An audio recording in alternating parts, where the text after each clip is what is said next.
Hello student. हम अपना cell biology वाला जो चैप्टर था वो डिस्कस कर रहे थे और उस चैप्टर में हमने ओवरव्यू देख लिया था सेल का। और उससे पहले हमने प्रोकैरियोटिक सेल डिस्कस किया था। उसके बाद हमने ओवरव्यू देखा था सेल का कि अगर एक सेल यूकैरियोटिक सेल की बात करें हम तो उसमें क्या क्या स्ट्रक्चर्स जो होते हैं वो प्रेजेंट होते हैं। अब आज जो हम आगे बढ़ने वाले हैं वो यूकैरियोटिक सेल को लेकर ही चलेंगे और उसमें जितने भी स्ट्रक्चर्स प्रेजेंट है उसको हम डिस्कस करेंगे।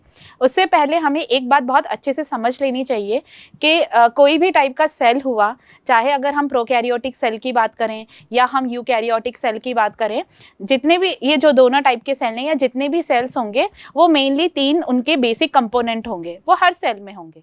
वो एक प्रोकैरियोटिक सेल में भी होगा और वो एक यूकैरियोटिक सेल में भी होगा। वो 3 बेसिक कंपोनेंट कौन कौन से होंगे? एक फर्स्ट जो कंपोनेंट होगा वो होगा सेल कोट। सेल कोट का मतलब है सेल की कवरिंग, बाहर की जो कवरिंग है वो क्या है। तो अगर हम प्रोकैरियोटिक सेल थोड़ा सा रिकॉल करें, हम प्रोकैरियोटिक सेल में भी पढ़ा था हमने, सेल कोट पढ़ा था ना, बाहर की कवरिंग के पहले ग्लाइकोकैलिक्स होता है, फिर सेल वॉल होती है, फिर inner to cell wall cell membrane होता है। सेम अगर हम यूकैरियोटिक सेल की बात करें तो यहाँ पे भी सेल कोट होगा और यूकैरियोटिक सेल में जो सेल कोट होगा वो सेल वॉल होगी और सेल मेम्ब्रेन होगा। लेकिन यहाँ पर हमें ये जानना है कि यूकैरियोटिक सेल भी सारे सेम नहीं होंगे। सेल कोट, ये जो सेल वॉल है या सेल मेम्ब्रेन है, ये भी सारे सेल्स में नहीं होंगे। जैसे अगर हम प्लांट एनिमल सेल के बारे में बात करें तो एनिमल सेल के अंदर सेल वॉल नहीं होगी, तो उसकी आउटर कवरिंग क्या हो गई? Cell membrane. लेकिन अगर वहीं हम प्लांट सेल्स के बारे में बात करें तो आउटर कवरिंग सेल वॉल होगी और इनर टू सेल वॉल क्या होगा? सेल मेम्ब्रेन होगा। तो ये तो हो गई सेल कोट वाली बात जो हर टाइप के सेल में होगी ये जो कंपोनेंट है। उसके बाद हम बात करते हैं जेनेटिक मटीरियल। तो जेनेटिक मटीरियल तो प्रोकैरियोटिक सेल में भी था। जेनेटिक मटेरियल वही मटेरियल जिसके अंदर सारी इंफॉर्मेशन एक पर्टिकुलर ऑर्गेनिज्म की, तो वो तो प्रोकैरियोटिक सेल में भी है और वो यूकैरियोटिक सेल में भी। डिफरेंस ये है कि प्रोकैरियोटिक सेल में वो स्कैटर्ड फॉर्म में प्रेजेंट था, ऑर्गेनाइज्ड नहीं था, बाहर कोई कवरिंग नहीं थी। लेकिन वहीं अगर हम यूकैरियोटिक सेल की बात करें तो वहां पर क्या होगा? ऑर्गेनाइज्ड वे में प्रेजेंट होगा, बाहर एक कवरिंग होगी और उसके अंदर क्या प्रेजेंट होगा? जेनेटिक मटेरियल होगा। थर्ड कंपोनेंट की बात करें अगर हम, साइटोप्लाज्म। साइटोप्लाज्म हमने प्रोकैरियोटिक सेल में भी देखा था, वो साइट है जहाँ पर सारे सेल ऑर्गेनल प्रेजेंट होते हैं, मेटाबॉलिक एक्टिविटीज, रिएक्शंस वहाँ पर हो रही हैं। तो वो तो प्रोकैरियोटिक सेल में भी है और यूकैरियोटिक सेल में भी है। तो अब हम क्योंकि हमने प्रोकैरियोटिक सेल बहुत अच्छे से डिस्कस कर लिया था, तो अब हम जो सेल कोट वाली जो फर्स्ट कंपोनेंट है सेल कोट, वो हम यूकैरियोटिक सेल का लेकर चलते हैं और उसमें हम जो आज डिस्कस करेंगे वो सबसे पहले करेंगे सेल वॉल। सेल वॉल जो होती है, अगर हम बात करें किसी भी और सेल के, तो सेल वॉल जो होगी वो क्या होती है? बाहर की आउटर कवरिंग होती है, रिजिड होती है और प्रोटेक्टिव होती है। नेचर में किसी भी सेल में प्रेजेंट होगी तो वो कैसी होगी? रिजिड होगी, आउटर मोस्ट होगी और कैसी होगी? नेचर में प्रोटेक्टिव होगी। अगर हम सेल वॉल की डिस्कवरी के बारे में बात करें तो इसको फर्स्ट जो डिस्कवर्ड किया था वो किया था रॉबर्ट हुक ने। जैसे कि अगर हम थोड़ा सा रिकॉल करें डिस्कवरी वाला पार्ट, जब हमने डिस्कस किया था तो हमने क्या डिस्कस किया था वहां पर कि जो सेल है वो किसने डिस्कवर्ड किया था? रॉबर्ट हुक ने डिस्कवर्ड किया था। लेकिन वो सेल कैसा सेल था? हमने क्या जाना था कि वो जो सेल रॉबर्ट हुक ने डिस्कवर्ड किया था वो डेड था, मतलब अंदर का सारा कंटेंट क्या हो चुका था? डेड हो चुका था। तो उनको सिर्फ क्या नजर आई थी? बाहर ये बाउंड्री नजर आई थी। अब क्योंकि वो प्लांट सेल था तो प्लांट सेल में जो आउटर कवरिंग होती है वो क्या होती है? सेल वॉल होती है। तो ये किसने ऑब्जर्व किया, किसने डिस्कवर्ड किया? रॉबर्ट हुक ने डिस्कवर्ड किया। ये आउटर मोस्ट डेड कवरिंग होगी। ये अगर हम देखें तो ये डेड सिक्रीशन है, लेकिन ये मेटाबॉलिकली एक्टिव होती है। अगर हम सेल वॉल की बात करें तो जो सेल वॉल है ये क्या होगी? ये मेटाबॉलिकली तो एक्टिव है, बहुत सारे फंक्शन ये परफॉर्म कर रही है। उसके अलावा it is capable of growth, इसमें ग्रोथ भी देखी गई है। ठीक है, अब ये तो बात हुई सेल वॉल की कि सेल वॉल क्या हो गया? सेल वॉल जो है ये रिजिड है, ठीक है, आउटर मोस्ट है। उसके अलावा ये कैसी होगी? नेचर में प्रोटेक्टिव है, सेल को क्या कर रही है? प्रोटेक्शन प्रोवाइड कर रही है। इसके अलावा हम इसके और भी फंक्शन अभी आगे डिस्कस करेंगे। हम पहले देख लेते हैं इसकी केमिकल कंपोजिशन। सेल जो है, सेल वॉल जो है वो अलग अलग ऑर्गेनिज्म में प्रेजेंट होगी, तो किसकी बनी होगी? ठीक है, जैसे बैक्टीरिया का हम ऑलरेडी डिस्कस कर चुके हैं, बैक्टीरिया की किसकी बनी होगी, पेप्टिडोग्लाइकेन, या हम उसको क्या बोलते हैं, म्यूरिन बोलते हैं। और पेप्टिडोग्लाइकेन जो होता है वो क्या था, एक पॉलीमर था, और इसकी मोनोमरिक यूनिट भी देखी थी हमने, नैग और नैम होती है, और वो किस तरह से अरेंज होती हैं, क्रॉस लिंकिंग हमने देखी थी उनकी, कि पेप्टाइड बॉन्ड्स के उनके बीच में प्रेजेंट होने ट्रैप जैसा वो स्ट्रक्चर बनाते हैं, ठीक है। फंजाई के अंदर भी ये प्रेजेंट होगी। तो यहाँ से हमें क्या पता चल रहा है, केमिकल कंपोजिशन तो पता चल ही रही है और इसकी अक्रेंस भी पता चल रही है कि यूकैरियोटिक सेल में कौन कौन से सेल्स के अंदर ये प्रेजेंट होगी। तो बैक्टीरिया तो प्रोकैरियोटिक हो गया, लेकिन अगर हम यूकैरियोटिक की बात करें तो ये फंजाई में भी प्रेजेंट है। तो फंजाई में ये किसकी होगी बनी हुई, काइटिन की बनी हुई होगी। और प्लांट्स में, क्योंकि प्लांट्स का ये यूनिक फीचर है, तो प्लांट्स के अंदर ये किसकी बनी होती है, सेल्यूलोज, हेमीसेल्यूलोज, पेक्टिन, प्रोटीन, ये इसकी बनी होगी, ये इसके कंपोनेंट होंगे। और अगर हम एल्गी की बात करें, अगर हम एल्गी की बात करें, एल्गी भी एक प्लांट है लेकिन इसकी केमिकल कंपोजिशन थोड़ी सी डिफरेंट है। यहाँ पर जो एल्गी की सेल वॉल होगी वो बनी होगी गैलेक्टेंस और मैन्नेंस, तो ये हमें याद रखना है, इंपॉर्टेंट है। और अगर हम एनिमल सेल की बात करें तो यहाँ पर हमें याद रखना है एब्सेंट है। तो एक डिफरेंस हमें यहीं से पता चल रहा है कि जो प्लांट सेल होती हैं उनमें सेल वॉल प्रेजेंट होंगी, where is in animal cell wall क्या होगी, एब्सेंट होगी। तो ये तो था केमिकल कंपोजिशन। नेक्स्ट अब हम बात करते हैं इसके स्ट्रक्चर के बारे में, बात करते हैं कि कौन कौन सी लेयर्स होती हैं सेल वॉल की स्ट्रक्चर में। तो सबसे पहले अगर हम बात करें यहाँ पर तो क्या होगी, मिडिल लेमेला। मिडिल लेमेला जो होती है एक सीमेंटिंग लेयर होती है टू एडजेसेंट सेल वॉल के बीच में। दो सेल वॉल है, अगर हम बात करें ये एक सेल वॉल है और ये दूसरे सेल की सेल वॉल है, तो इनके बीच में जो लेयर प्रेजेंट होगी, जो लेयर प्रेजेंट होगी वो कौन सी लेयर होगी, मिडिल लेमेला। ये इस तरह से क्या प्रेजेंट है इनके बीच में, ये मिडिल लेमेला प्रेजेंट है। तो ये वाली लेयर कौन सी हो गई, मिडिल लेमेला। तो मिडिल लेमेला क्या है, एक सीमेंटिंग लेयर है बिटवीन टू सेल वॉल। दो जो एडजेसेंट सेल है उनकी जो सेल वॉल होगी उनके बीच की ये एक लेयर है। और इसके बारे में हमें एक और चीज़ याद रखनी है कि जब साइटोकाइनेसिस होता है, साइटोकाइनेसिस का मतलब जब सेल डिवाइड करता है, न्यूक्लियस का डिवीजन हो चुका होता है और उसके बाद साइटोप्लाज्म का डिवीजन होता है। तो जब साइटोप्लाज्मिक डिवीजन होता है तो उस टाइम जो सबसे पहली लेयर बनती है वो कौन सी होती है, वो मिडिल लेमेला होती है। और मिडिल लेमेला जो है वो किसकी बनी होती है, कैल्शियम और मैग्नीशियम पेक्टेट। ये बहुत इंपॉर्टेंट है और ये हमें इसकी कंपोजिशन याद रखनी ही है कि मिडिल लेमेला है। मिडिल लेमेला जो है वो सीमेंटिंग लेयर है between two adjacent plant cell. दो प्लांट सेल हैं उनके बीच में एक सीमेंट की लेयर है। जैसे हमने दो ब्रिक्स ले ली, दो ईंटें ले ली, उनको हम जोड़ेंगे कैसे, उनके बीच में एक सीमेंट की लेयर लगाकर क्या होंगी, हम दोनों को क्या कर पाएंगे, जोड़ पाएंगे। तो सेम जो मिडिल लेमेला है वो क्या है, दो सेल है प्लांट के सेल, उनके बीच की एक लेयर है, ठीक है। तो अगर हम इसकी लोकेशन की बात करें तो ये कहाँ है, आउटसाइड या आउटर साइड में है। सेल वॉल के आउटर साइड में क्या प्रेजेंट होगी, मिडिल लेमेला प्रेजेंट है, ठीक है। और ये किसकी बनी होगी, कैल्शियम और मैग्नीशियम पेक्टेट की। और साइटोकाइनेसिस जब होगा तो जो सबसे पहले लेयर बनेगी वो कौन सी होगी, मिडिल लेमेला होगी। उसके बाद है primary cell wall. Primary cell wall, इसको प्राइमरी नाम इसलिए दिया गया है क्योंकि सबसे पहले यही बनी होगी। जब मिडिल लेमेला बना, मिडिल लेमेला के बाद जो लेयर का फॉर्मेशन हुआ वो लेयर कौन सी थी, प्राइमरी सेल वॉल थी, ठीक है। Primary cell wall mainly cellulose, hemicellulose और पेक्टिन की बनी होती है, ठीक है। उसके अलावा इसके अंदर ग्रोथ होगी और इसकी जो ग्रोथ होगी वो कैसे होगी, बाय इंटरसेप्शन। इसका मतलब क्या होता है कि पहले से ही कोई स्ट्रक्चर प्रेजेंट है, उस स्ट्रक्चर की ग्रोथ हो रही है और एडिशनल मटेरियल वहाँ पर ऐड किए जा रहे हैं, मटेरियल्स और क्या किए जा रहे हैं, उस पर ऐड किए जा रहे हैं। तो इस तरह से क्या होती है, प्राइमरी सेल वॉल की ग्रोथ होती है। तो कौन सा है वो, ये हमें टर्म याद रखनी है, इंटरसेप्शन, कि प्राइमरी सेल वॉल की जो ग्रोथ होगी वो कैसे होगी, बाय इंटरसेप्शन। उसके अलावा हमें प्राइमरी सेल वॉल के बारे में ये याद रखना है कि ये किस में प्रेजेंट होती हैं, ये यंग सेल्स में प्रेजेंट होती हैं। जो यंग सेल्स होते हैं, जैसे अगर हम बात करें मेरिस्टेमेटिक सेल, हमें एग्जाम्पल बहुत अच्छे से याद रखना है। जो मेरिस्टेमेटिक सेल हैं उनके अंदर क्या प्रेजेंट होगी, प्राइमरी सेल वॉल होगी। उसके अलावा एक पैरेनकाइमेटिस सेल्स होते हैं, पैरेनकाइमेटिस सेल में भी क्या प्रेजेंट होगा, प्राइमरी सेल वॉल प्रेजेंट होगी। तो ये याद रखना है, पहली चीज किसकी बनी है, सेल्यूलोज, हेमीसेल्यूलोज, पेक्टिन। सेकंड जो है इसकी जो ग्रोथ होगी वो कैसे होगी, बाय इंटरसेप्शन। कहाँ प्रेजेंट है, यंग सेल्स में, जैसे मेरिस्टेमेटिक सेल है और पैरेन्काइमेटस सेल्स है, ये यहाँ प्रेजेंट होगी। इसके अलावा जैसे जैसे सेल मैच्योर होता जाता है, जब वो मैच्योर हो गया, उसके अंदर ग्रोथ स्टॉप हो गई, तो ये जो प्राइमरी सेल वॉल है ये डिमिनिश हो जाती है, धीरे धीरे क्या होगी, खत्म होगी, और वहीं पर एक और लेयर फॉर्म होगी जिसको हम क्या बोलेंगे, सेकेंडरी सेल वॉल। तो ये सेकेंडरी सेल वॉल है।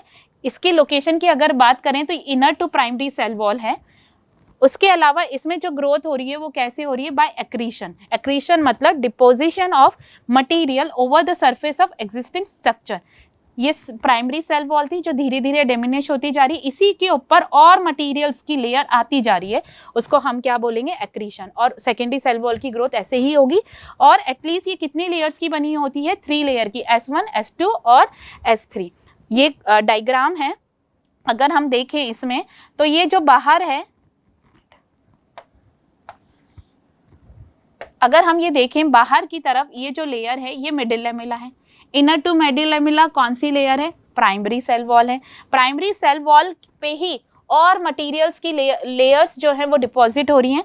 जैसे सबसे पहले कौन सी है, ये S3 हुई, S2 हुई, S1 हुई, ये अलग अलग जो लेयर है वो क्या होती जा रही है, डिपॉजिट होती जा रही है, और इसी को हमने क्या बोला है, सेकेंडरी सेल वॉल। और सेकेंडरी सेल वॉल कि अगर हम एग्जाम्पल्स देखें कि ये कहाँ पे प्रेजेंट होगी, तो हमें ये याद रखना है कि ये प्रेजेंट होती हैं मैच्योर सेल्स में। मैच्योर सेल्स के अंदर ये प्रेजेंट होगी। और अगर हम एग्जाम्पल लें उन सेल के, मैच्योर सेल्स या परमानेंट सेल्स, तो परमानेंट सेल्स हो गए हमारे कॉलेनकाइमा, स्क्लेरेनकाइमा, जाइलम, फ्लोएम। इन सब में कौन सी लेयर प्रेजेंट होगी, सेकेंडरी सेल वॉल प्रेजेंट होगी। इसके अलावा हमने कुछ डिपोजिशन के नाम सुने हैं, जैसे हमने डिस्कवरी में भी डिस्कस किया था, सुबेरिन के बारे में, लिग्निन के बारे में, पेक्टिन के बारे में, जो क्यूटिन होता है उसके बारे में। तो ये सारे जो मटेरियल है ये कौन सी लेयर में आके डिपॉजिट होंगे, क्योंकि इनका डिपोजिशन तो होता तो सेल वॉल के अंदर ही है, लेकिन कौन सी सेल वॉल के अंदर डिपोजिशन होगा, तो इनका जो डिपोजिशन होता है वो होता है सेकेंडरी सेल वॉल के अंदर। अब डिपोजिशन किस किस का है, सबसे पहले अगर हम लिग्निन की बात करें तो लिग्निन का डिपोजिशन होगा, और ये क्या प्रोवाइड करेगी, हार्डनेस प्रोवाइड करेगी, स्ट्रेंथ देगी ये, ठीक है। उसके अलावा अगर हम सुबेरिन की बात करें तो ये भी एक फैटी सब्सटेंस है जो सेल वॉल को क्या बनाएगा, इम्परमिएबल बनाएगा, जो वाटर लॉस है उसको ये प्रिवेंट करेगा, जैसे हमने कॉर्क सेल में भी इसको डिस्कस किया था। इसके अलावा अगर हम बात करें क्यूटिन की, तो क्यूटिन जो होता है ये भी एक फैटी सब्सटेंस होता है, जो एपिडर्मल सेल्स होते हैं प्लांट के, जो कवरिंग का काम करेंगे प्लांट सेल्स के अंदर, उनके बाहर प्रेजेंट होगा। और ये भी जो क्यूटिन है ये भी किसको प्रिवेंट करेगा, ट्रांसपीरेशन को, ये चेक करेगा ट्रांसपीरेशन को, एक्सेस वाटर का लॉस ये नहीं होने देगा। तो जो प्लांट डेजर्ट कंडीशन में होते हैं उनके अंदर क्यूटिन की लेयर काफ़ी थिक मिलती है। तो ये तो था डिपोजिशन। डिपोजिशन के बारे में हर डिपोजिशन का हमें फंक्शन याद रखना है। उसके अलावा हमें ये याद रखना है कि जो डिपोजिशन होगी वो कहाँ होगी, वो होगी सेकेंडरी सेल वॉल के अंदर, ठीक है। अब उसके बाद अगर हम फंक्शन की बात करें तो इसका जो फंक्शन होता है वो क्या होगा, मैकेनिकल सपोर्ट प्रोवाइड कर रहा है, प्रोटेक्शन प्रोवाइड कर रहा है, किससे, डैमेज से, कोई इन्फेक्शन है उससे प्रोवाइड कर रहा है। इसके अलावा जो सेल वॉल है वो हेल्प करती है सेल टू सेल इंटरैक्शन में, जैसे प्लाज्मोडेस्माटा है, दो सेल के बीच का साइटोप्लाज्मिक कनेक्शन होगा जिसको अभी हम आगे डिस्कस करेंगे। और जो सेल वॉल होगी वो क्या करती है, सेल टू सेल इंटरैक्शन में इसी तरह से हेल्प करेगी। बैरियर है टू अनडिजायरेबल मैक्रोमोलिक्यूल, कोई भी पैथोजन वगैरह है उससे ये क्या प्रोवाइड करेगी, प्रोटेक्शन प्रोवाइड करेगी। इसके अलावा जो सेल वॉल है वो क्या प्रोवाइड करती है, शेप प्रोवाइड कर रही है। किसी भी सेल को जो शेप देगी प्लांट को वो कौन देगा, वो सेल वॉल देगी, ठीक है। ये तो रहा फंक्शन के बारे में। अब सेल टू सेल इंटरैक्शन वाली जो बात है वो हम डिस्कस कर लेते हैं।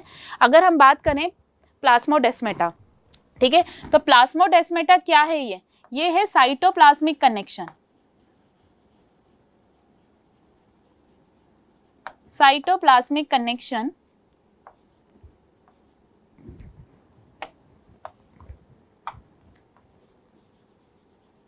cytoplasmic connection between two adjacent plant cells। दो एडजेसेंट प्लांट सेल्स हैं, पास में जो प्लांट सेल्स हैं उनके बीच का क्या है, ये कनेक्शन है, साइटोप्लाज्मिक कनेक्शन। जिस तरह से हम देख पा रहे हैं ये एक सेल वॉल है, ये एक सेल वॉल है सेल की, ठीक है, यहाँ पर ये दूसरा सेल है और इनके बीच में ये जो पोर्स नजर आ रहे हैं, माइन्यूट से पोर्स, इन्हीं को हमने क्या बोला है, प्लाज्मोडेस्माटा। और ये किस में हेल्प करते हैं, ये हेल्प करते हैं इन एक्सचेंज ऑफ मटीरियल्स। किस में हेल्प कर रहे हैं ये, एक्सचेंज ऑफ मटीरियल।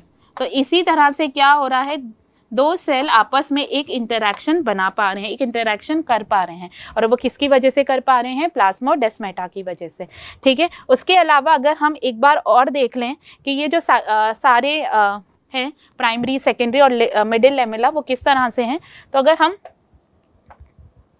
यहाँ पर देखें दो सेल को लेकर चलें तो हम यहाँ पर एक लेयर बनाते हैं। ये लेयर तो हो गई किसकी, ये हो गई मिडिल लेमेला, ये एक सेल है और ये एक सेल है, लेबल कर देते हैं हम इसको, सेल ए है और ये वाला सेल बी है। तो ये वाली जो लेयर है, ये वाली जो लेयर है, ये लेयर कौन सी हो गई, ये लेयर हो गई मिडिल लेमेला, ठीक है, जो फर्स्ट बनी है during the process of cytokinesis. अब इसी लेयर पे जो साइटोप्लाज्म है सेल का, वो क्या सिक्रीट करता है, सेल्यूलोजिक मटेरियल। तो यहाँ पर एक और लेयर आ गई। अब ये फर्स्ट टाइम बनी है, ये क्या हुआ है, ये फर्स्ट टाइम बनी है, इसलिए हमने इसको क्या बोल दिया, प्राइमरी सेल वॉल। तो ये वाली जो लेयर है, हम इसको इस तरह से बना देते हैं, तो ये वाली जो लेयर है ये कौन सी हो गई, ये हो गई प्राइमरी सेल वॉल। अब प्राइमरी सेल वॉल पर ही क्या होगा, कुछ मटेरियल जो है डिपॉजिट होंगे इन लेयर्स। तो पहली लेयर बन गई, तो जो पहली लेयर बनी उसको हमने क्या बोला, S1, ये बन गई। फिर उसके बाद एक और लेयर बनी तो उसको हमने बोला S2, ये S2 हो गया, ठीक है। उसके बाद एक और लेयर का फॉर्मेशन हुआ, उसको हमने क्या बोल दिया, S3 बोल दिया। तो अगर हम इसे लेबल करें तो ये वाली तो लेयर कौन सी हो गई, मिडिल लेमेला, ठीक है। ये इसके अलावा ये जो लेयर है इसको हमने क्या बोला,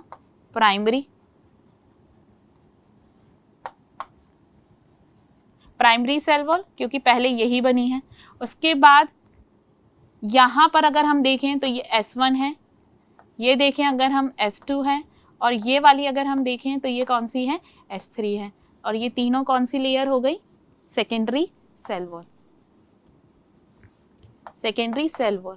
और जो डिपोजिशन होगा लिग्निन का, सुबेरिन का, क्यूटिन का, वो कहाँ होगा, इस सेकेंडरी सेल वॉल के अंदर होगा। तो सेल, आज हमने क्या क्या सीखा, आज हमने ये देखा कि जो सेल वॉल है वो कहाँ कहाँ प्रेजेंट होगी। अगर हम बात करें सेल वॉल की, तो सेल वॉल प्रेजेंट होती है प्लांट्स के अंदर, फंजाई के अंदर, ठीक है। अब बैक्टीरियल सेल के अंदर, लेकिन तीनों की कंपोजिशन क्या होती है, अलग अलग। तो बैक्टीरियल सेल बना होगा, बैक्टीरियल सेल वॉल बनी होगी पेप्टिडोग्लाइकेन से, फंगस की बनी होगी सेल्यूलोज से, एल्गी की बनी होगी गैलेक्टेंस एंड मेनेन से, और प्लांट्स की बनी होगी सेल्यूलोज और हेमीसेल्यूलोज से। एनिमल्स में ये एब्सेंट होती है। उसके अलावा अगर हम स्ट्रक्चर की बात करें तो जो स्ट्रक्चर है उसमें 3 लेयर्स मिलेगी, middle lamella, primary cell wall, secondary cell wall. Middle lamella वो लेयर है जो सबसे पहले बनी है और 2 सेल को क्या कर रही है, जोड़ रही है आपस में, ठीक है। और किसकी बनी है, कैल्शियम और मैग्नीशियम पेक्टेट की। उसके बाद प्राइमरी सेल वॉल बनी, वो किसकी बनी, सेल्यूलोज, हेमीसेल्यूलोज, पेक्टिन की। इसमें ग्रोथ होगी, ठीक है, कहाँ पर प्रेजेंट होगी, यंग प्लांट्स में। और एग्जांपल अगर हम बात करें, मेरिस्टेमेटिक सेल्स हो गए और पैरेन्काइमेटस सेल हो गए। फिर सेकेंडरी सेल वॉल आती है, इसकी भी ग्रोथ होगी बाय एक्रीशन। उसके अलावा ये लेयर्स में आएगी S1, S2, S3, और जो फर्दर डिपोजिशन होंगे वो किसके अंदर होंगे, सेकेंडरी सेल वॉल में। सेल वॉल जो है वो शेप प्रोवाइड कर रहा है, फर्स्ट रिजिडिटी प्रोवाइड कर रहा है, स्ट्रेंथ प्रोवाइड कर रहा है, मैकेनिकल सपोर्ट दे रहा है, प्रोटेक्शन प्रोवाइड कर रही है। उसके अलावा अगर हम बात करें, सेल टू सेल इंटरेक्शन में हेल्प कर रहा है, जिसका एग्जांपल हमने देखा प्लाज्मोडेस्माटा। अब प्लाज्मोडेस्माटा क्या है, प्लाज्मोडेस्माटा 2 एडजेसेंट सेल के बीच का साइटोप्लाज्मिक कनेक्शन है। माइन्यूट से पोर बन रहे हैं, जिसकी वजह से 2 सेल के साइटोप्लाज्म एक कंटिन्यूटी मेंटेन करके रख रहे हैं। क्यों रख रहे हैं, क्योंकि मटेरियल का एक्सचेंज होना है, इस वजह से। तो सेल कोड का फर्स्ट पार्ट तो आज हमने डिस्कस कर लिया, जो कि था सेल वॉल। अब हम हमारे जो नेक्स्ट वीडियो होगा उसमें हम डिस्कस करेंगे अबाउट जो सेकेंड कंपोनेंट है सेल वॉल का, सेल मेम्ब्रेन। Thank you.